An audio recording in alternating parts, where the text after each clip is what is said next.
Hello, ladies and gentlemen, and welcome back to the channel. And today I'm going to do my review of AEW's Double or Nothing. Starting off the evening, we're going to go to our first match of the night. It is Wardlow versus MJF. A couple of things I'm going to say about this match, man, before I get into it. Number one, the whole MJF speculation that's been going on the past few days leading up to Double or Nothing. A lot of rumors and speculations have been out there about MJF. Supposedly, he was a no-show for the Fan Fest leading into Double or Nothing, and supposedly he had a flight booked to leave Las Vegas, and supposedly he was not going to be there at Double or Nothing to face Wardlow. Now, of course, that's all been speculation. He did show up to challenge Wardlow at Double or Nothing, but I will say this. Body language is a big thing, and I feel as if MJF he did not want to be a Double or Nothing last night. He didn't want to be in that match with Wardlow. He just does not want to be with AEW. Now, Tony Khan has not speculated or gave any reasons what was going on behind the scenes with MJF, but I do feel like this is something about MJF's ego. It does seem like a lot of rumors have been going on that MJF wants to join WWE. He obviously knows Bruce Pritchard. He is friends with Cody Rhodes. Cody ended up going over to WWE not too long ago, and he's had a good career over there so far. But it does seem like MJF does not want to be with AEW in the current moment right now. The match itself, it was a great match, but it was also a glorified squash match. I mean, initially, MJF was pulling his same old little stunts that he was usually doing with all his other matches. He would go into the ring, get out of the ring, try to cause confusion for Wardlow. I mean, Wardlow ended up hitting multiple power bombs on MJF. And ended up getting the win in this matchup. And finally, the storyline between Wardlow and MJF is finally over, and Wardlow gets the win in this matchup. After the match, Tony Schiavone meets Wardlow at the top of the stage. Tony Schiavone ends up telling Wardlow now that he's now all elite, per storyline.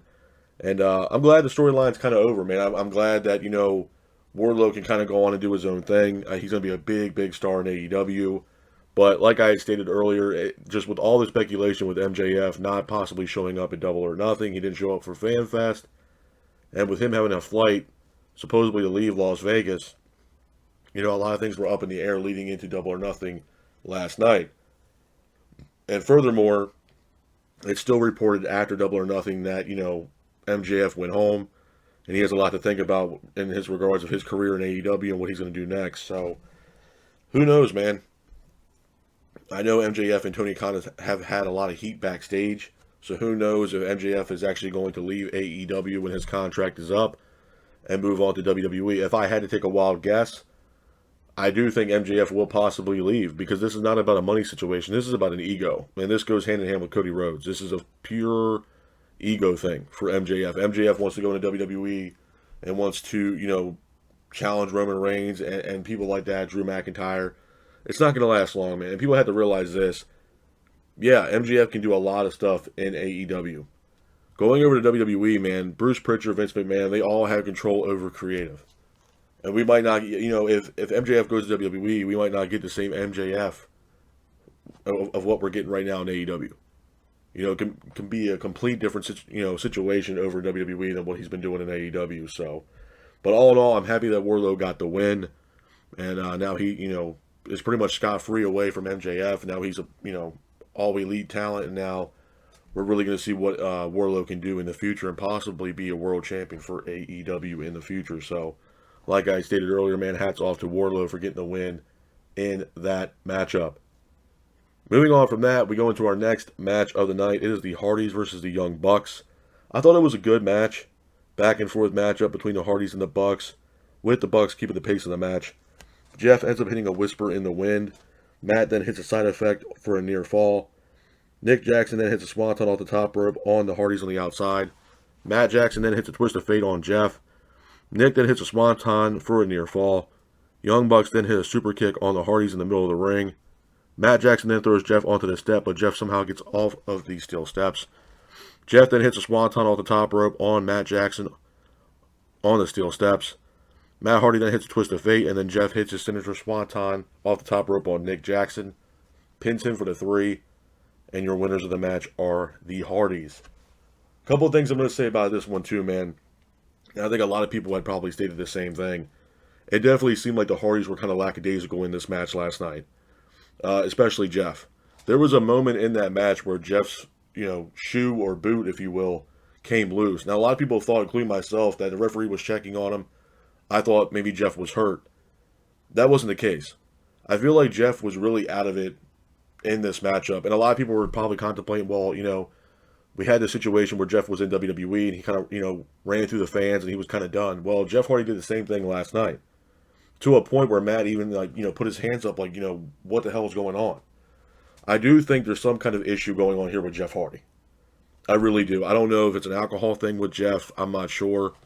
But, and it's not my place to say that. It's pure speculation at this point. But it definitely seemed like there was something off with Jeff Hardy last night in this match against the Young Bucks that we haven't seen so far of what he's done in AEW. Besides this match, I mean, Jeff's done a fantastic job. But in this match itself, it seemed like Jeff had a really lackadaisical approach to the match. And it seemed as if there was something wrong, some kind of issue that Jeff was having in this match. And I mean, not only that, Matt Hardy was the main person involved from the Hardy Boys in this matchup, in my honest opinion. I feel like there was nothing Jeff really did in this match to be like, okay, everything's cool with Jeff Hardy. And like I stated, when his shoe started coming off and the referee was checking on him, it seemed like maybe Jeff was hurt. And I was like, oh man, Jeff Hardy might be hurt again. But that wasn't the case at all. So I don't know what's going on with Jeff Hardy. I understand that the Hardys are trying to do this retirement tour leading up to the AEW Tag Team Championships. And honestly, I do see the Bucks having a rematch with the Hardys. And I would not be surprised if the Bucks are that team to actually retire the Hardy Boys. I think the Hardy Boys are a fantastic tag team. Don't get me wrong. But after last night, I mean, I don't know really what's left for the Hardys. I mean, you have a lot of good tag teams with FTR, Jurassic Express, Swerve, and Keith Lee, which, they put on a fantastic triple threat tag team matchup, which I'll get into in a little bit later. But I just don't know where they're going to stack up in the tag team division as far as, winning tag team championship gold, man, because there's a lot of notable tag teams on that roster right now for AEW. And, after last night, if there's any indication of what the Hardys might do after last night's, matchup with the Bucks, I just don't think the Hardys are actually ready to be in the championship picture right now. I really don't. And there's a lot of questions. And my biggest question for Jeff Hardy was what the hell was going on in this matchup, because for the during the match, for the longest time, he wasn't even involved in the match. So I don't know what Jeff was doing. I feel like Jeff was not there in this match. He still walked through the audience like he did when he had left WWE. So I don't really know what's going on with Jeff Hardy. But there's definitely some kind of, there was some kind of issue there in that match, in my honest opinion. But all in all, hats off to the Hardys for getting the win. But I do see the Bucks challenging the Hardys again in a rematch. Moving on from that, we go into our next match of the night. It is for the TBS Championship. It is Jade Cargill versus Anna Jay.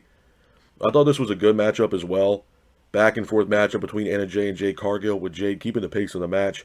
Jade hits a fall-away slam on Anna Jay. The baddie section tried to attack Anna Jay. Anna then hits a double DDT on the baddies. Mark Sterling is here. Mark then throws a crutch into the ring for Jade, but Anna Jay picks up the crutch, hits Jade with the crutch. Jade then hits the Eye of the Storm on Anna Jay for a near fall. Anna then gets up, applies a Queen Slayer on Jade Cargill. Jade then breaks the hold. Then all of a sudden, Malcolm Bivens from NXT, he's here. He makes his way down to the ring. It looks like he was trying to cause a distraction. Jade ends up hitting the finish on Anna Jay, pins her for the 3, and your winner of the match and still TBS champion is Jade Cargill. After the match, though, Jade goes to attack Anna Jay with the baddies. Chris Statlander makes her way down to the ring to save Anna Jay. And then out of nowhere, we get music playing. And then it's none other than Ember Moon, a.k.a. Athena. She is now all elite. She makes her way down to the ring. Kind of has a stare down with Anna Jay and Statlander against the Jade Cargill in the baddie section. So we might get a possible 6-woman tag team matchup, possibly on Dynamite or somewhere in the near future. I'm very excited for Ember Moon to be a part of AEW, man. And I mentioned this multiple times in the past that AEW definitely needed to, build more on their women's division. It was kind of getting the impression that it was kind of a rinse and repeat kind of thing when it came to the women's division. And there was still a lot of notable free agents out there that needed work. And I know a lot of people were like, well, AEW can't sign everybody from WWE. look, man, people can say what they want about that at the end of the day. Talent is talent. And Tony Khan's a businessman, and Athena can make Tony Khan money. She's a household name. She's a fantastic athlete, a fantastic wrestler, and it only elevates now this women's division. I'm not saying she's a needle pusher in the ratings. That's not what I'm saying. But having a name like Athena, Ember Moon, in All Elite Wrestling, and the amount of matches that she can have with the likes of Thunder Rosa, Jade Cargill, Chris Statlander, Britt Baker. I mean, it's going to be absolutely insane. Ember Moon versus Sheeta or Athena versus Sheeta. Absolutely fantastic. She's a great addition to the women's roster and very much needed. Hopefully they add a couple more names to this women's roster moving forward, but Athena is a huge signing for the AEW women's roster. So I'm absolutely excited for that. I look forward to what's going to happen next with Ember Moon and AEW. And again, man, hats off to the TBS champion, Jade Cargill, for getting the win over Anna Jay. Moving on from that, we go into our next match of the night. It is a 6-man tag team matchup. It is the Death Triangle versus the House of Black. I thought this was a great match. Back and forth matchup between the Death Triangle and House of Black, with the House of Black keeping the pace of the match. Pac hits a Poison Rana on Matthews. Brody then hits a devastating Boss Man Slam in the middle of the ring. Buddy Matthews then hits a suplex on Phoenix on the outside that looked absolutely brutal. Brody then hits a senton on the outside, to the outside. Penta then hits a devastating Canadian Destroyer off of Phoenix's back. I believe it was on Buddy Matthews. Pac then hits an Enziguri on Malachi Black. Pac then hits a 450 on Malachi Black as well. The lights go out. Lights come back on, and they're none other than Julia Hart standing in the ring, wearing all black. Her eye is completely painted with, the same way that Malachi Black's eye is painted. She ends up spraying black mist into Pac's face. The crowd goes crazy. They erupt. Malachi then hits a fade to black on Pac, goes for the cover, pins for the 3, and your winners of the match are the House of Black. Couple of things I'm going to say about this matchup, man. Number one, fantastic match. And I'm loving what the House of Black are doing, man. I think they're one of the best stables in All Elite Wrestling.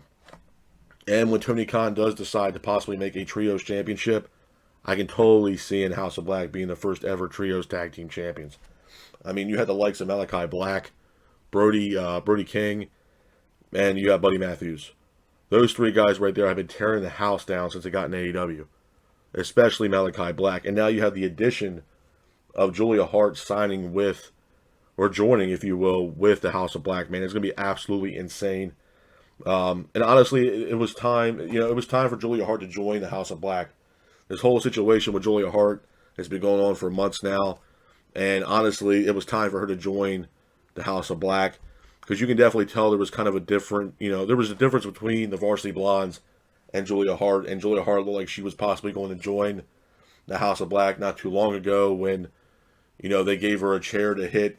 I think they gave her a chair to hit Varsity Blondes, and she, refused to do it. So it definitely seemed at that point that maybe she was contemplating, leaving the Varsity Blondes and joining the House of Black. That didn't happen at that moment. But last night, when the lights go out and she shows up wearing all black and has her eye painted just like Malachi Black and spraying that black mist into Pac's face, I mean, it's absolutely awesome. And the crowd completely went insane. And I'm really happy that Julia Hart ended up joining House of Black. But hats off to the House of Black for getting the win in that matchup. Moving on from that, we go into our next match of the night. It is the Owen Hart Cup Tournament final for the men. It is Samoa Joe versus Adam Cole. I thought this was a great match. Very technical matchup. Back and forth matchup between Samoa Joe and Adam Cole, with Joe keeping the pace of the match. Samoa Joe and Adam Cole both exchange in the middle of the ring, with Joe hitting a devastating power slam on Adam Cole. Joe then hits a power bomb on Cole. Bobby Fish makes his way down to the ring. Bobby Fish ends up attacking Samoa Joe. Cole then hits his signature boom, if you will, on Samoa Joe. Pins for the 3, and your winner of the match, and the winner of the men's Owen Hart Cup Tournament final is Adam Cole. Hats off to Adam Cole for getting the win in this matchup. Moving on from that, we go into our next match of the night as well. It is the Owen Hart Cup Women's Tournament Final. It is Ruby Soho versus Britt Baker. I thought this was a really good matchup. Back and forth matchup between Ruby and Britt Baker, with Baker keeping the pace of the match. Ruby applies a sharpshooter, but Baker breaks the hold. Baker ultimately hits a roll-up on Ruby Soho, and your winner of the match and the winner of the Owen Hart Cup Women's Tournament Final is Britt Baker. After the match, though, Adam Cole makes his way to the stage. Britt Baker's there to accept the Owen Hart Cup. Martha Hart makes her, way down to the stage as well to present the Owen Hart Cup and championships that were also presented in this Owen Hart Cup tournament, which I'll talk about here in a second. Martha's speech about Owen and his foundation and his career was absolutely fantastic. I mean, the amount of respect that Owen Hart has in professional wrestling, and you hear Mark Henry on the some of the video packages leading up to the buy-in. I mean, he had a lot of, he was a lot, really strong friendship with Owen Hart that Mark Henry had. And he was very happy that, Owen was getting acknowledged for all the effort that he put into his career. And obviously his career was cut short. Rest in peace to the Rocket Owen Hart. But Martha, really gave a great speech about her husband. I mean, from the accolades that Owen has, the Owen Hart Foundation, and what that does for a lot of people. It was a great speech, man. It really, really was. And it does look like the Owen Hart Cup tournament will be around with AEW for quite a while. Like I said, the Owen Hart Cup trophy was absolutely awesome, but the belts were absolutely amazing for both the men and the women. Those belts were absolutely phenomenal, and I kind of had I kind of figured that the belts were going to be really cool, considering the fact that a lot of the AEW championships that they have now, that are being presented, on a weekly basis on Dynamite or whether that be Rampage, all those belts are absolutely phenomenal. I remember when Bret Hart debuted the AEW World Championship to the entire crowd, and I remember how beautiful that belt looked. So when Martha brought out these championship belts, they were absolutely amazing, man, from top to bottom. I mean, they're absolutely awesome. So all in all, man, in my opinion, the Owen Hart Cup tournament was absolutely phenomenal. You had the best of the best for the men and the best of the best for the women. And both the men and the women brought it, man. I mean, from top to bottom, the matches were absolutely stacked. And the fans absolutely loved it, including myself. So hopefully we get more of the Owen Hart Cup tournament moving forward in the years to come in AEW, man. Because it was an absolutely amazing tournament, man. And I was, every match that they booked for that tournament was a must-see matchup for that tournament. So, again, hats off to Adam Cole and Britt Baker for getting the win in their respective tournaments. And again, hats off to Martha Hart for allowing AEW to have this tournament, and for all us fans to really take a look back on Owen's career and how much he meant to so many people, especially in professional wrestling. So hats off to Adam Cole, Britt Baker, and Martha Hart, man, for giving us one awesome Owen Hart Cup tournament, man. Moving on from that, though, we'll go into our next match of the night. It is Ethan Page, Scorpio Sky, and Paige Van Zant versus Frankie Kazarian, Sammy Guevara, and Ty Conti. I thought this was a decent match. Back and forth matchup between both teams, with Ethan Page, Scorpio Sky, and Paige Van Zant keeping the pace of the match. Sammy hits a springboard cutter on Sky. Paige Van Zant then attacks Ty Conti. Sky ultimately hits a TKO on Frankie Kazarian, pins him for the 3. And your winners of the match are Ethan Page, Scorpio Sky, and Paige Van Zant. Hats off to Ethan Page, Scorpio Sky, and Paige Van Zant for getting the win in this matchup. Moving on from that, we go into our next match of the night as well. It is Kyle O'Reilly versus Darby Allin. I thought it was a good match. Back and forth matchup between O'Reilly and Allin, with O'Reilly keeping the pace of the match. Darby hits a code red on O'Reilly. Darby then hits a stunner on O'Reilly as well. Darby then hits a tope on O'Reilly, but it actually ended very badly, to a point where I believe Darby ended up hitting his foot on the way out of the ring to hit the tope onto O'Reilly. He ended up falling very short out of the ring. I thought he hit head first on the ringside, and it looked absolutely brutal, man. It could have really been bad for Darby Allin last night if that would have ended up badly, as far as where he was going to fall outside the ring. Darby then goes for another tope, but O'Reilly catches him and counters it into a choke. Darby then gets up, hits a coffin drop on O'Reilly while O'Reilly was hanging on the ropes. Darby then goes for a coffin drop on O'Reilly, but O'Reilly counters it with an armbar. Darby and O'Reilly both exchange O'Reilly then O'Reilly hit a knee drop on Darby Allin, pins him for the 3, and your winner of the match is Kyle O'Reilly. A couple of things I'm going to say about this match, or at least one main thing I'm going to say about this matchup, is that this match, I feel like it was an impromptu matchup. There was no reason why this match should have been booked at Double or Nothing. I understand O'Reilly injured Sting, but this match could have took place on the following week's Dynamite or Rampage. I don't know why they booked this matchup. I feel like it was a filler match that was just not needed for Double or Nothing. I mean, all in all, there was a total of 13 matches on this card, which was way too long for any pay-per-view, just period, man. It felt like a WrestleMania that was just not needed. It was way too long, and obviously I know why they did it, because they were trying to compete with the NBA.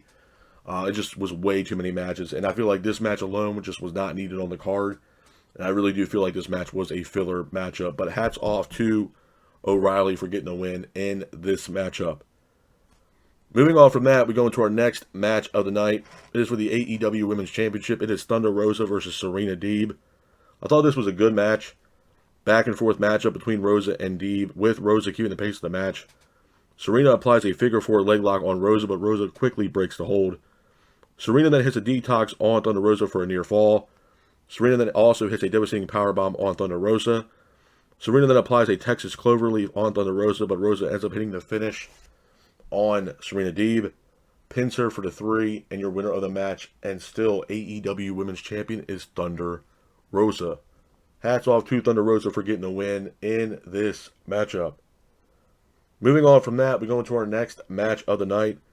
It is the Anarchy in the Arena match. It is JAS versus Eddie Kingston, Bryan Danielson, Jon Moxley, and Santana and Ortiz. The match itself was a great match. Back and forth matchup between both teams, with Eddie, Bryan Danielson, Jon Moxley, Ortiz, and Santana keeping the pace of the match. Santana then hits a blockbuster on Hager through the table on the outside. It looked absolutely brutal. Jericho then applies the walls of Jericho on Jon Moxley. Ortiz then hits a swanton off the ladder. Ortiz and Santana jump off the ladder onto 2.0. Eddie then walks down the ramp with a can of gas. Danielson then stops Eddie. Danielson and Eddie both exchange in the middle of the ring. Jake Hager then hits Bryan Danielson with a bat, and Jericho ends up applying a walls of Jericho. And your winners of the match are JAS. Couple of things I'm going to say about this Anarchy in the Arena match, man. Number one, it was a fantastic match. One of the funny things about this matchup that I thought was kind of cool was that this match, I mean, as soon as, Jon Moxley and Danielson, they all came down to challenge the JAS. They obviously had Jon Moxley's music playing. That music was playing for a good 10, maybe, I would say solid 10 minutes, man. And it kind of gave me, it was kind of nostalgia, man, because it kind of reminded me of New Jack. When New Jack used to come out to the ring when he was in ECW, rest in peace to New Jack. A lot of his matches, they constantly had his entrance music playing throughout his entire match. And it was a great entrance song, don't get me wrong, but a lot of his matches, when he was in ECW, they played his entrance music throughout his entire match. And I know as a fan, and hearing Jon Moxley's music being played for 10 minutes straight, what seemed like 10 minutes straight throughout this match, man, it kind of definitely gave me New Jack vibes. And the match itself was just brutal, man. I remember a couple of the spots in that matchup. The blockbuster that Santana Ortiz hit on Jake Hager through this table's ringside was absolutely insane. You also had Eddie Kingston, where Eddie Kingston making his way down to the ring with that can of gas. It was kind of shocking, man. And honestly, Danielson, I think when he stopped him, was like, it was like, okay, we're getting a whole different side of Eddie Kingston here. And then Eddie Kingston's promo that he cut before the buy-in even took place was absolutely amazing, man. I mean, Eddie Kingston, I've said this many times before, man, Eddie Kingston has one of the best promos in professional wrestling, hands down. When that guy has a microphone, and whatever that man is talking about, you know it's legit, you know it comes from the heart, man. This guy loves professional wrestling. He has love for professional wrestling. And what you see is what you get with Eddie Kingston. I feel like some people don't understand that. That guy's not in here to be, he's a real dude, man. This guy's giving pure emotion into everything this guy's doing in professional wrestling, because even the way they were building him up, getting signed to AEW, I mean, he had signed his, sell his wrestling boots, almost had to sell his house, everything before AEW had signed this guy. So, I mean, that right there should tell you how much committed this guy is to professional wrestling, because he was at a point in his life where he was getting ready to lose everything in the drop of a hat. You know what I mean? And that's why I feel like, as a fan, that's why his promos are so strong, man. You know, it's so empowering to hear this man talk on the microphone and tell his, side of the story and the way he grew up and why no other company will sign Eddie Kingston and why he's day in and day out trying to be the best Eddie Kingston that he possibly can be throughout his entire career, man. And he's put on fantastic matchups being with AEW.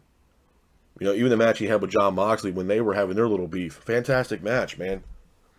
You know, I feel like I said, his promo, regardless, and whatever wrestling company he's been with or even now with AEW, is some of the best mic work I've ever heard in professional wrestling in a very long time, man. And there was definitely a different side of Eddie Kingston in this matchup. And like I said, when he was walking down with that, the gas can, and Danielson, stopping him from lighting Jericho on fire in that ring, at that point that Eddie Kingston was willing to do whatever he could to get the win over Chris Jericho. He was tired of Chris Jericho's antics, and, he wanted to get the win in that match no matter what it took in that match. So, again, unfortunately, Eddie Kingston and his team did not get the win, and JAS ended up securing the win in that matchup. Moving on from that, we have an Andrade segment. He's backstage with, his team, if you will, or a member of his team. Andrade was talking about some of the members in his team right now, the Andrade family office, being weak or weak-minded.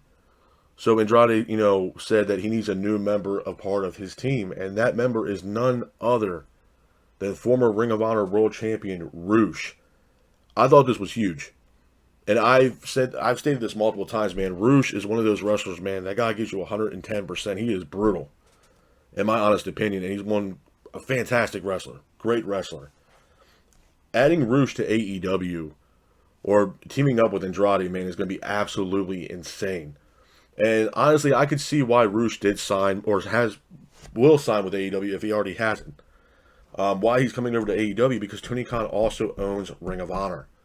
And a lot of those guys have spent a lot of that time in Ring of Honor, and knowing that Tony Khan had purchased Ring of Honor, he now owns Ring of Honor.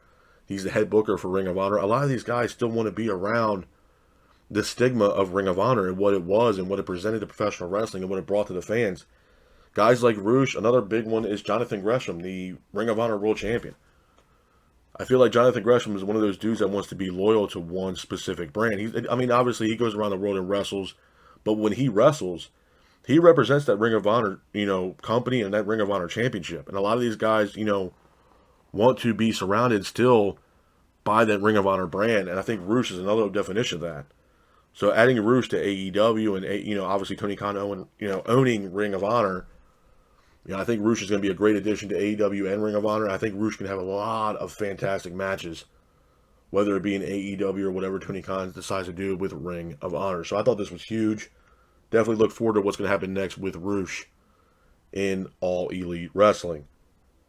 Moving on from that, we go into our next match of the night. It is a triple threat tag team matchup for the AEW Tag Team Championships. It is Jungle Boy and Luchasaurus versus Ricky Starks and Will Hobbs versus Swerve and Keith Lee. Thought this was a great match. Back and forth matchup between all teams with Swerve and Lee keeping the pace of the match. Lee hits a senton to the outside. Ricky Starks then hits a spear on Jungle Boy for a near fall. But Jungle Boy and Luchasaurus ultimately hit the finish. Pin for the 3. And your winners of the match. And at that time, still, AEW Tag Team Champions are Jurassic Express. Hats off to Jurassic Express for getting the win in this matchup. Moving on from that, we go into our next match of the night. It is the main event of Double or Nothing. It is Adam Page versus CM Punk for the AEW World Championship. I thought this was a great match. Back and forth matchup between Page and Punk. Page and Punk both exchanged in the middle of the ring, but Page was keeping the pace of the match. Page hits a fallaway slam on Punk. Punk then gets up, applies a sharpshooter on Page, but Page breaks the hold. Punk then hits a huge botch buckshot on Adam Page. That was absolutely brutal. Page then hits a deadeye on Punk.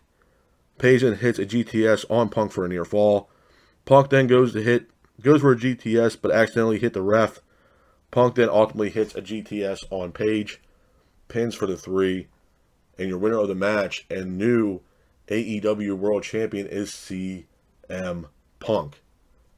Couple of things I'm going to say about this matchup, man, and Double or Nothing before I get out of here, man. Number one, this was a great main event, in my honest opinion. And a lot of people, including myself, were back and forth on who was going to get the win in this main event between Page and Punk. But to be honest with you, nobody can take away what Page done with that title run.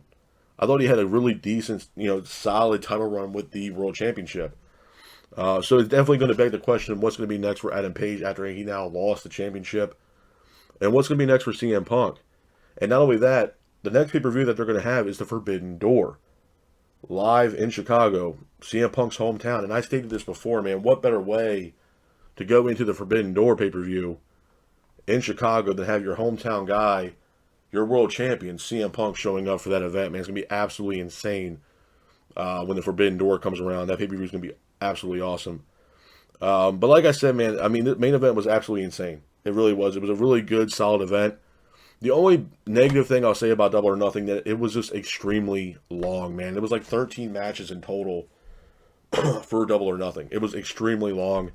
I think the event actually ended up almost ended by 1 a.m.